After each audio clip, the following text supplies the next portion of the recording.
Hello and welcome to your Fantasy Premier League one-stop shop. I'm your host Stephen Gallagher, world number 3 in points totals over the past 3 seasons. Today we're looking at all the key points for Game Week 32, blanks and doubles, wildcard drafts, chip strategies, the best defenders, midfielders and forwards to buy, fixtures to target, captaincy and more.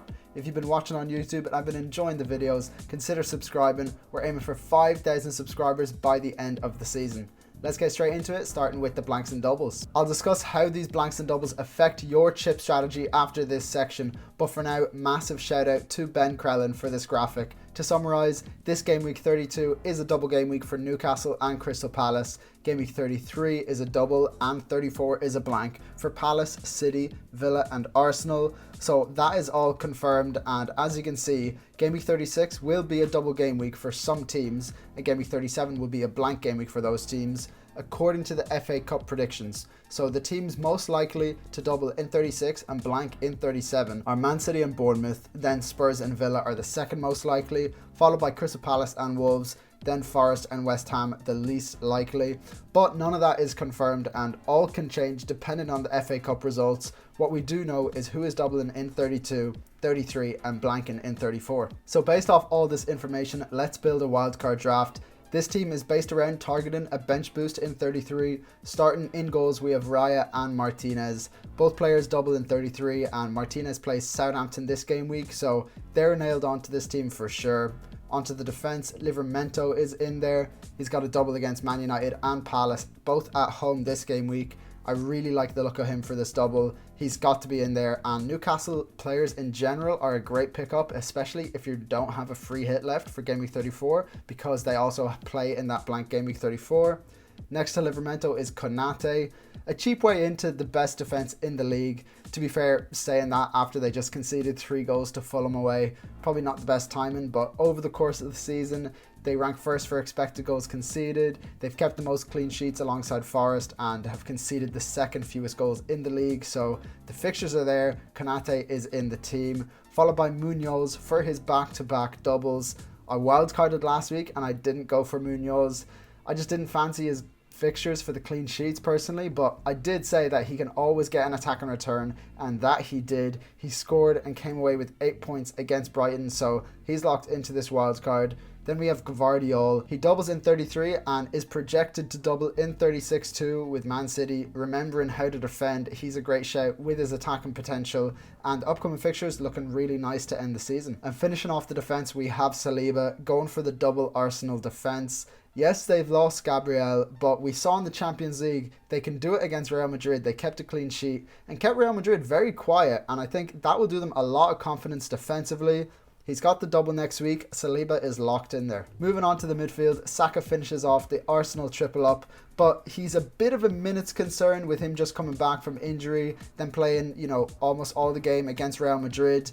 Arteta will be prioritising Saka for the Champions League return fixture against Real Madrid, but I do think that he will get minutes in the double Game Week 33, not this game week, but the one after.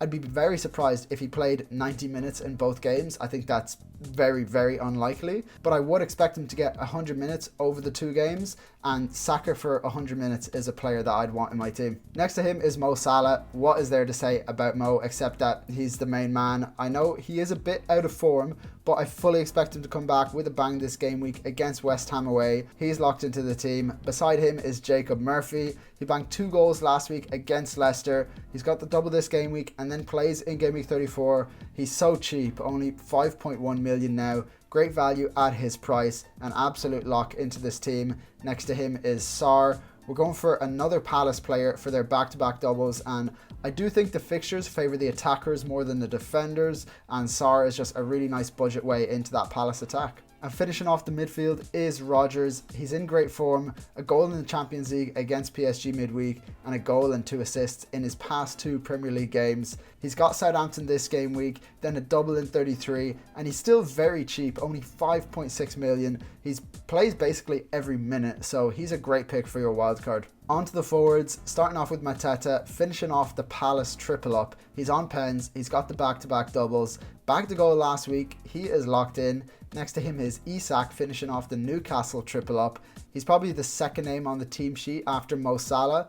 I mean, what a season Isak is having, and he's got the double this game week. He picks himself really. And then finally we have Marmoush. He's got the double in 33 and a likely double in 36. He's playing up top in Haaland's absence, and he looks really dangerous in this City side, barring last game week, of course, against Man United, where everyone looked bad. But I think Marmoush is a nice pick at his price and with City's upcoming fixtures. So that is the draft. In terms of the adjustments you could make, if you wanted to fit in Eze instead of Sarr, you could go Saliba down to Kiwior or Gvardiol down to Ruben Diaz.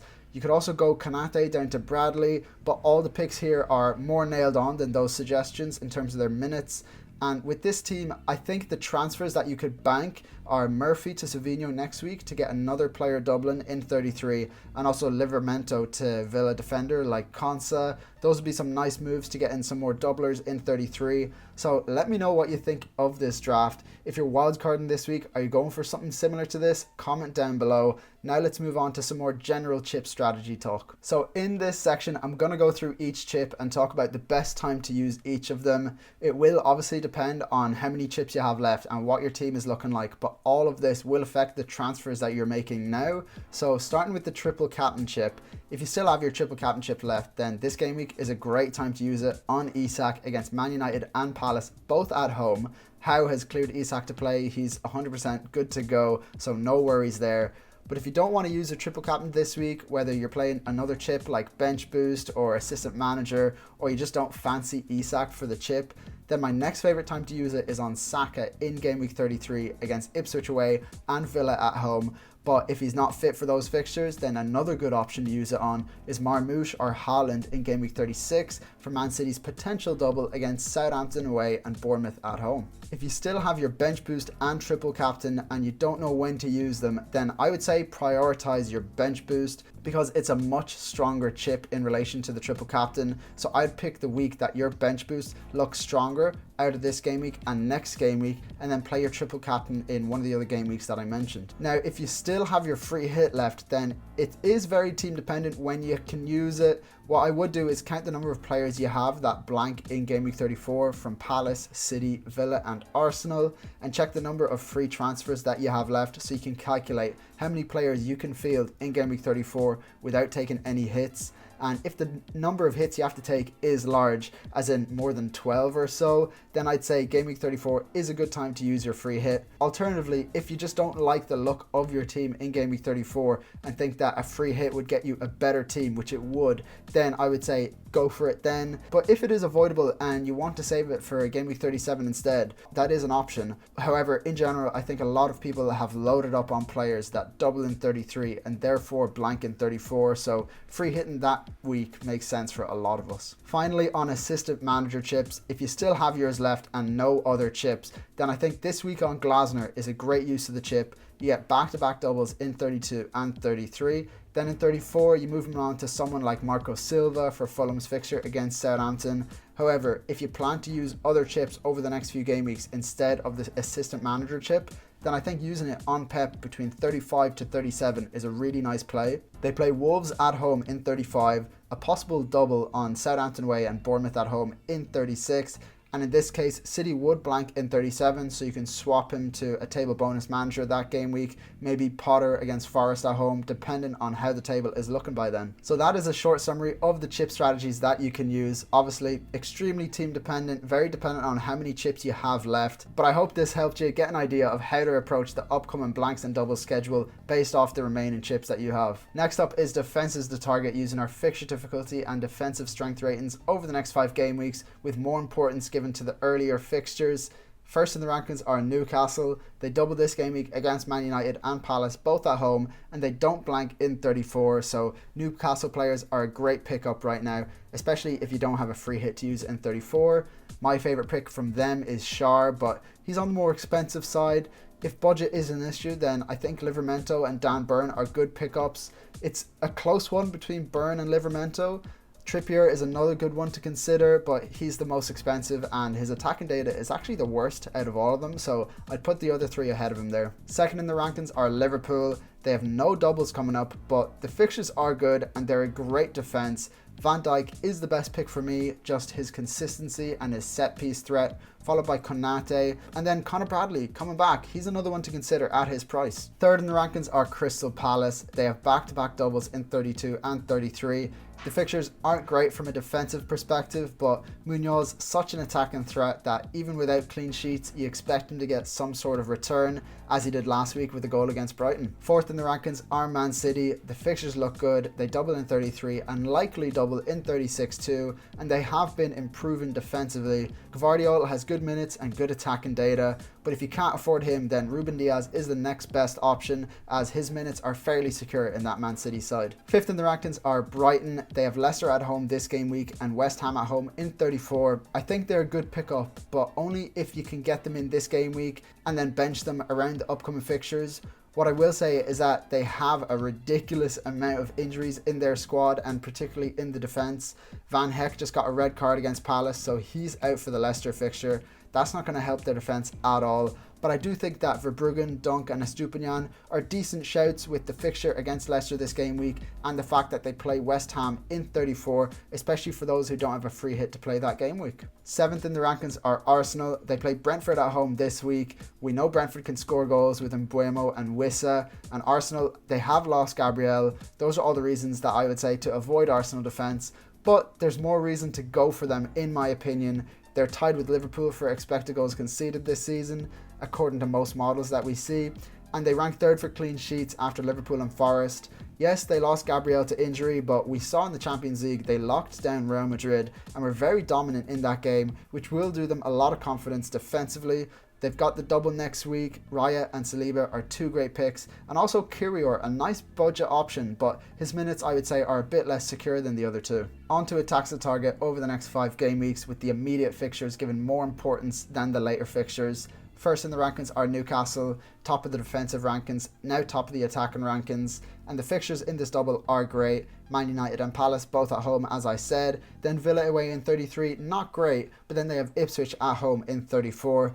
Isak, absolutely the best option from them. Other than him, it's Murphy, Gordon. I really like the look of both of these. They've both been very consistent this season, and I would say Murphy is just my preferred pick based off his price and its minute security in that squad right now. Second in the rankings are Liverpool. Again, they don't have any doubles coming up, but they're the best team in the league. Salah is the best player in the league. Other than him, in terms of Liverpool attackers, there's always rotation in that front line.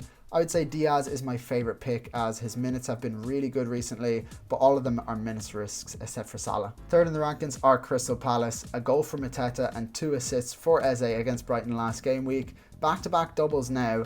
Again, not the best fixtures necessarily, but with 4 games in 2 game weeks, there's so much upside there. I know Mateta and Eze were the ones to return last game week, but I still really like Sarr. His data is really good, but any of these 3 are all great picks. Fourth in the rankings are Arsenal. Saka didn't start last game week. They saved him for the Champions League match against Real Madrid, and he was amazing in that match. They're going to want to keep him fresh for the return leg, so I highly doubt he starts this game week against Brentford. Other than him, it's tricky picking the right Arsenal attacker. I went for Marino on my wildcard last game week, expecting that he would play up top, and he didn't. Trossard played as striker instead, and then in the Champions League, Marino did play up top, so it's really hard to tell. And then Sterling can always start ahead of Martinelli on the left. I think Nwaneri will start on the right this game week, so like I said, it's very difficult to predict who's going to start there, with the Champions League their priority this week. Sixth in the rankings are Man City. The attackers I'd be looking at are Marmoush and Savinho. Marmoush playing up front with Haaland out, putting up great data, so he is a great pick. And then Savinho, a bit of a riskier one. He's definitely a differential. I think only 3 or 4% owned at the time of recording, but he didn't get any minutes against Man United last week, so his minutes aren't secure by any means. But if you are chasing rank in your mini league or just overall, I think he's a good shout this game week because his expected data is really good. Man City have good fixtures coming up and the double next game week. Eighth in the rankings are Aston Villa. They play Southampton this week, then double next week against Newcastle at home and City away. Not the easiest fixtures, but I do think Morgan Rogers is a good shout. along with Watkins, Asensio and Rashford. However, none of their minutes are secure except for, let's say, Morgan Rogers. He plays basically every minute, which is crazy. But Villa are prioritising the second leg of the Champions League against PSG, so all of these guys are minutes risks. But with those nice fixtures, I do think going for one of them could be a nice punt that will pay off. On to the stats review, where we analyse the best performing players in every position statistically and combine that with the fixture difficulty ratings. Players in red are the most expensive and in green are the cheapest. For goalkeepers, we're looking at expected goals conceded per 90 against the defensive fixture difficulty rating. At the top of the plot, we have the Newcastle goalkeepers. Their fixtures are just so good. Then Henderson for Palace is the next one below them, with Palace's back-to-back doubles. Then Ederson for Man City below him, followed by Verbruggen for Brighton. Then Raya and Alisson out in the far right as two of the premium options. I think the keepers I'd be looking at to transfer in this week are Raya, Martinez, Pope, Henderson, Alisson and Verbruggen. On to defenders, we're looking at non-penalty expected goal involvement per 90 against the defensive fixture difficulty rating multiplied by the team's defensive strength. Newcastle players at the top again with Schär and Livramento the most attacking, followed by Dan Burn. Then Liverpool defenders with Robertson the standout option between himself, Konate and Van Dijk in terms of the attacking data. However, his minutes are the least secure of the three.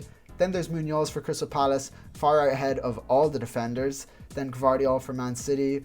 Below them, the other standouts are Estupiñán for Brighton, Cucurella for Chelsea, and Robinson for Fulham. They're all putting up good attacking data. Onto the midfielders, we're looking at non-penalty expected goal involvement per 90 against the attacking fixture difficulty ratings. Newcastle at the top again, with Barnes actually ahead of Jacob Murphy and Gordon in terms of his expected data. The Crystal Palace boys below them with Sarr in front of Eze. The standout options below them are Minte for Brighton, Saka obviously for Arsenal, then Salah and Jota actually on top of each other here for Liverpool, Rodgers for Villa, De Bruyne for City, Palmer for Chelsea, followed by Madueke, and then Pap Sarr putting up insane expected data, but I do think that's skewed by him getting a few high quality chances. And then finally there's Dango for Bournemouth, although his minutes aren't 100% secure. On to the forwards, Isak at the top here, great fixtures, great data, he's a standout pick for sure. Below him it's Mateta at Palace, and I'd agree with this plot that these two forwards are the most important to own in FPL currently. Below them we have Welbeck ahead of João Pedro for Brighton, Nunez ahead of Gakpo for Liverpool, Watkins for Villa, Marmoush dead in the centre there. His data isn't actually amazing, but with the double in 33 and the likely double in 36, I still think he's a great pick as long as Haaland is out.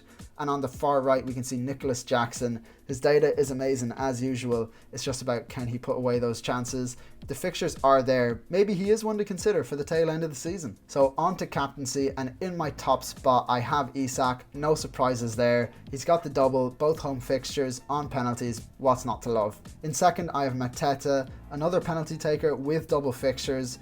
The fixtures aren't quite as good as Isak's, but this man can score against anyone. He's in second, followed by Jacob Murphy in third, another Newcastle attacker. I was deciding between putting him ahead of Mateta, but I just think the penalties sways it in Mateta's favour. But Murphy is still a great pick this game week.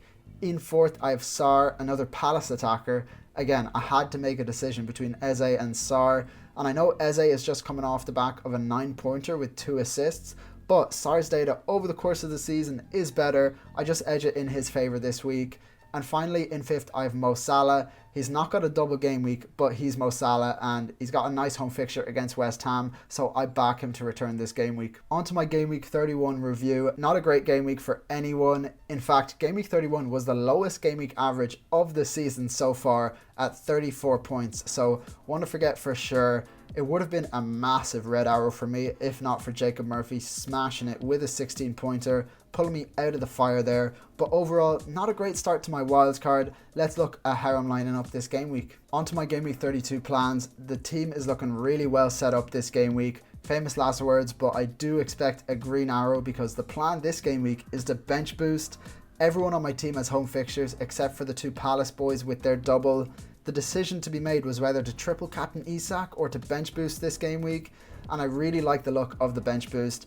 As you can see, I've lined up like this to show you who I would have had to bench if I wasn't bench boosting, and it just looks so strong, that bench. Like, there's so many headaches there. Not that I'm surprised by this. Obviously, I wildcarded last week, planning to bench boost this game week, so really looking forward to this game week. The only concern is how much triple captain Isak is going to hurt me. The current plan is to just roll the transfer, but in terms of other transfer options I could consider, because Merino didn't play striker last game week and he played 90 minutes against Real Madrid, so I think Arteta will line up this weekend against Brentford just like he lined up against Everton last week, with Trossard up top and Merino in the midfield. So a consideration for me is to just go from Merino to Rodgers, as Rodgers plays Southampton this game week and has the double next week. The other option I'm considering is Estupinian to Munoz. Not going for Munoz on my wildcard last week looks to be a mistake so far, seeing as he scored a goal and bagged 8 points. But I'm still happy with the decision making and the line of thought I had to go without him, because these fixtures aren't great from a defensive perspective in my opinion, in this game week and in Game Week 33 too. And if I was to get Munoz in, I'd probably have to get rid of Estupinian. So as things stand, I won't be getting him in. But those are the thoughts I've had so far. Absolutely nothing set in stone. So if you want to see what I do end up going for, tune into my deadline stream 1 hour before the deadline at 10 AM UK time this Saturday. That's all for today, folks. Go ahead and drop a like and subscribe if you enjoyed the video, and rate 5 stars if you're listening on Spotify or Apple Audio. We're aiming for 5,000 subscribers by the end of the month, so join the community if you've been enjoying the videos. Until next time, guys, have a good one.